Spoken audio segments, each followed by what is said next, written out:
నమస్తే. Welcome to our channel.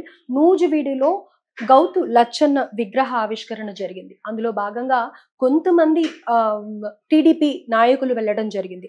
ప్రస్తుతం ఇదే విషయం వివాదంగా మారింది. గౌతు లచ్చన్న ఎవరు అని అనుకుంటున్నారా? ఆయన ఫార్మర్ ఎమ్మెల్యే.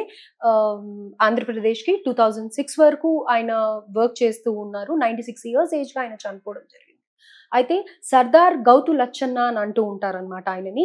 ఆయనకి ఆ పేరు మన సర్దార్ వల్లభాయ్ పటేల్ తర్వాత ఆయనకే సర్దార్ అన్న పేరు వచ్చింది. ఆయన వ్యక్తిత్వానికి కానీ, ఆయన ధైర్యానికి కానీ ప్రజలే మెచ్చి ఆయనకి ఆ బిరుదు ఇవ్వడం జరిగింది. అయితే ఇప్పుడు ప్రస్తుతం ఆయనకి జరిగిన విగ్రహ ఆవిష్కరణ గురించే చాలా పెద్ద వివాదంగా మారిందనమాట. ఆయన మనవరాలు అటెండ్ అవ్వడం జరిగింది. ఆవిడ కూడా మీడియాకి కానీ, లేపోతే ముఖ్యంగా పార్టీకి అపాలజీ చెప్పడం జరిగింది. ఎందుకింత రాద్ధాంతం అవుతుంది అనేది పూర్తి వివరాలు తెలుసుకుందాం. ప్రస్తుతం మనతో పాటు సీనియర్ జర్నలిస్ట్ డివి శ్రీనివాస్ గారు ఉన్నారు. నమస్తే సార్. నమస్తే.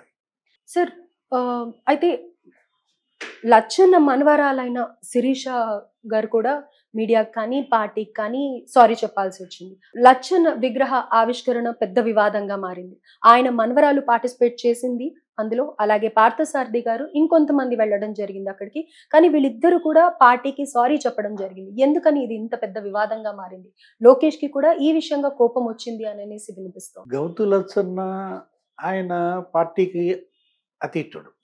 ఏంటంటే ఆయనకు ఒక పార్టీ ముద్ర వేయకూడదు. ఆయన బడుగు బలహీన వర్గాల నాయకుడిగా ఇక్కడ ఆంధ్రప్రదేశ్‌లో ఒక బీసీ ఉద్యమ నేత, బీసీల పాలిట గాంధీ అంటారు. బీసీ గాంధీ అంటారు. ఏది ఉత్తరాంధ్రలోనే కాదు, మొత్తం రాష్ట్ర వ్యాప్తంగా ఇవాళ కులానికి అతీతుడు, పార్టీకి అతీతుడిగా చూడాలి తప్ప ఇందులో రాజకీయ ప్రమేయం అనవసరం. గౌతు లచ్చన్న మనవరాలుగా శిరీష ఏ పార్టీ వాళ్ళు లచ్చన్న విగ్రహావిష్కరణ పెట్టుకున్నా వెళ్ళాల్సింది ఆమె కుటుంబ బాధ్యత. ఏది వారసురాలు ఆమె. ఇప్పుడు దాన్ని మనం శిరీష తెలుగుదేశం పార్టీ ఆమె చిత్తశుద్ధిని శంకించాల్సిన అవసరం లేదు. శిరీష తండ్రి గౌతు శ్యామ్ సుందర శివాజీ లచ్చన్న గారి అబ్బాయి. మరి మొన్నటిదాకా ఆయన ఎమ్మెల్యే అక్కడ పలాస శ్రీకాకుళం నియోజకవర్గంలో వాళ్ళు ఏంటి కులానికి అతీతంగా అభిమానిస్తారు ఆ కుటుంబాన్ని. సోషలిస్టుగా మనకి గౌతు లచ్చన్న తెలుసు. ఆయన ఏంటి, ఆయన అసలు మీరు అన్నారు ఏంటి, వల్లభాయ్ పటేల్ తర్వాత మళ్ళా సర్దార్ అనే బిరుదున్నది ఈయనకు ఒకడికి. అంటే అంత ఉక్కు మనిషి, రాజీ పడే వ్యక్తిత్వం కాదు. అప్పట్లో మనకి తెన్నేటి విశ్వనాథం, గౌతు లచ్చన్న, భాట్టం శ్రీరామ్మూర్తి, వీళ్ళంతా అది ఒక పాత తరం నాయకులుగా. అప్పుడు జయాంధ్ర మూమెంట్లో చాలా ఇదిగా పాల్గొనేవాళ్ళు వీళ్ళు. ఏది గౌతు లచ్చన్న అప్పుడు మనకు అనగాని సత్యప్రసాద్ తండ్రి ఉండేవాడు ఇక్కడ రేపల్లలో గుంటూరు. అనగాని భగవంతరావు, వీళ్ళేమో భగవంతరావు సమైక్యవాది, వీళ్ళేమో ప్రత్యేకవాదిగా ఆ రోజు జయాంధ్ర మూమెంట్లో వీళ్ళు పోరాటం. వాళ్ళ గౌతు లచ్చన్న విగ్రహావిష్కరణ పెట్టుకున్నారు. అదేంటి కుల సంఘం పెట్టుకున్న ప్రోగ్రాం. దానికి వీళ్ళు అటెండ్ అయ్యారు. అన్ని పార్టీల వాళ్ళు అటెండ్ అయినట్టుగానే జోగి రమేష్ కూడా వచ్చాడు. ఇక్కడ వేరే వైసీపీ నాయకులు ఎవరన్నా వచ్చినా వీళ్ళు పట్టించుకునే వాళ్ళు కాదు. వచ్చింది ఎవరు? జోగి రమేష్. జోగి రమేష్ కొంచెం గాడిదే. అదేంటి, గీత దాటాడు. గతంలో ఆయన టీడీపీపై చేసిన ట్యాక్స్ గురించి అంటే అతను అసలు ఒక 60 వెహికల్స్లో మొత్తం గుంపునేసుకుని చంద్రబాబు ఇంటిపై దాడికి వెళ్ళాడని. అప్పుడు ఉండవల్లిలో ఆయన మాజీ ముఖ్యమంత్రిగా ప్రధాన ప్రతిపక్ష నాయకుడిగా ఉన్నప్పుడు అదేమంటే నేనేదో వినతి పత్రం ఇవ్వడానికి వెళ్ళాను అంటాడు. వినతి పత్రం ఇవ్వడానికి, వినతి పత్రం అప్పుడు ముఖ్యమంత్రి ఎవరు? జగన్మోహన్ రెడ్డికి వినతి పత్రాలు ఇవ్వాలి కానీ మీ నాయకుడికి, మాజీ ముఖ్యమంత్రికి చంద్రబాబుకి వినతి పత్రం అంటే వెళ్ళింది దాడికి, అది వాస్తవం. తను ఏదో హీరో వర్షిప్గా వెళ్ళాడు. సరస్వతి అది జగన్మోహన్ రెడ్డికి కూడా బాగా నచ్చింది. ఆయన వెంటనే మంత్రి పదవి కూడా ఇచ్చాడు. అసెంబ్లీలో కూడా మరి అతను మాట్లాడిన విధానం ఏది, జోగి రమేష్ నోటి దూల బ్యాచ్లో అతను కూడా ఒకటిగా ముద్రపడిన దీంట్లో అప్పుడు మనం చూసాం. RRRను ఉద్దేశించి పచ్చి బూతులు మాట్లాడాడు. అక్కడ శాసనసభలో రఘురామకృష్ణరాజును ఉద్దేశించి. కనీసం జగన్మోహన్ రెడ్డి అతన్నేమి వద్దని కానీ అతన్ని ఆటంకపరిచిన ఇది కూడా లేకపోగా ఇంకా నవ్వుకోవడం. దాని ఫలితమే కదా ఇవాళ వైఎస్ఆర్ కాంగ్రెస్ పార్టీ ఘోర పరాజయం. ఎవరైతే వెంకయ్యనాయుడు ఒకటే మాట అన్నాడు, ఏంటి, బూతులు మాట్లాడే వాళ్ళకి బూత్లోనే సమాధానం చెప్పారు అని అంటూ అటు కొడాలి నాని, వల్లభనేని వంశీ, రోజా, ఈ జోగి రమేష్ వీళ్ళందరూ కూడా ఇవాళ ఓడిపోయిన పరిస్థితుల్లో ఇప్పుడు ఆయన పైన కేసులు ఉన్నాయి. రఘురామరాజుని కూడా అటాక్ చేశారు అన్న మెయిన్ ఇది ఈయననే తీసుకుంటారు కదా సార్, జోగి రమేష్ ని. ఇంకా అదే కాదు ఏంటి, జోగి రమేష్ పైన అనేక కేసులు పడ్డాయి ఇప్పుడు ఈ 6 నెలల్లోనే. చంద్రబాబు ఇంటిపై దాడి కేసు, దానికి మంగళగిరి పోలీస్ స్టేషన్కి వెళ్తున్నట్టున్నాడు, రోజు అది హాజరవ్వటం మనం చూసాం. గతంలో కూడా పరారవ్వటం, ఆయన కొడుకు మీద ఆయన తమ్ముడు మీద కూడా కేసులు ఉన్నాయి. అగ్రిగోల్డ్ భూములే వాళ్ళు రిజిస్ట్రేషన్ కూడా చేంజ్ చేసుకున్నారు.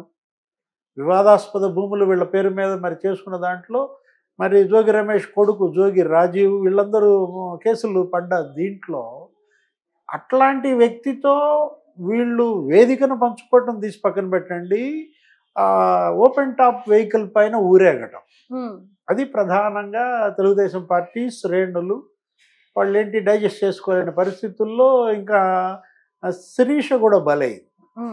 పార్థసారథి గారంటే గతంలో వైసీపీలో ఉన్నారు, ఆయన కాంగ్రెస్ పార్టీలో మంత్రిగా పనిచేశాడు, వైసీపీలో ఉన్నాడు. పైపెచ్చు నిజం చెప్పాలంటే పార్థసారథి కూడా జోగి రమేష్ బాధితుడే ఒక రకంగా. ఆయన టికెట్ పోయింది ఏంటి, పెనమలూరు ఆయన కంటెస్ట్ చేయాల్సిన దీంట్లో అతనేంటి జోగి రమేష్ పెనమలూరు కావాలని కూర్చున్నాడు, అటు మైలవరం ఇటు పెనమలూరు. ఆ దీంట్లో ఏం జరిగింది, ఇంకా ఇతను తెలుగుదేశం పార్టీలో చేరాడు, నూజివీడు టికెట్ ఇచ్చారు, ఆ నూజివీడులో మనం ఏంటి గెలిచారు, మంత్రి అయ్యారు. వాళ్ళు మరి వరుస పెట్టి క్షమాపణలు చెప్తున్నారు.